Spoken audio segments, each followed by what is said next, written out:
News India 27 नव्या पिढीचं नवं माध्यम।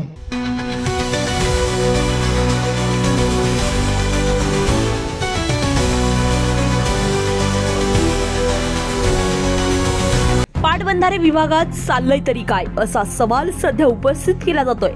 कालव्यांवरील अतिक्रमण हा अतिशय महत्त्वाचा आणि गंभीर मुद्दा असताना देखील सुस्तावलेल्या पाटबंधारे विभागाला अजूनही जाग येत नसल्यानं कालव्यांवर अतिक्रमण निघेल का याविषयी संशय निर्माण केला जातोय।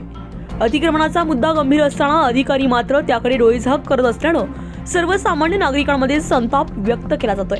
अतिक्रमणधारकांची अजब तऱ्हा या निमित्तानं बघायला मिळाली असून शासनाच्या जागेत अतिक्रमण करून देखील एका धावा मालकानं शासनाला थेट न्यायालयात आव्हान दिलं होतं।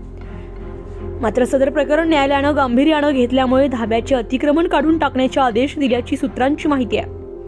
सदरची वादग्रस्त अतिक्रमण काढण्यासाठी न्यायालयानं आदेश देऊन देखील सुस्त अधिकारी अतिक्रमण हटवण्याची हिंमत करत नाहीये। त्यामुळे सध्या तरी अतिक्रमण जोमात आणि अधिकारी मात्र कोमात असल्याचं दिसून येत आहे। कालव्यांवर झालेल्या अतिक्रमणाबाबत पाटबंधारे विभागाच्या अधिकाऱ्यांना कोणतेही सोयरेसूतक नसल्याचं अधोरेखित झालं असून आता जिल्हाधिकाऱ्यांनीच याकडे लक्ष घालण्याची मागणी व्यक्त केली जाते। न्यूज इंडिया मराठीसाठी ब्युरो रिपोर्ट, नाशिक।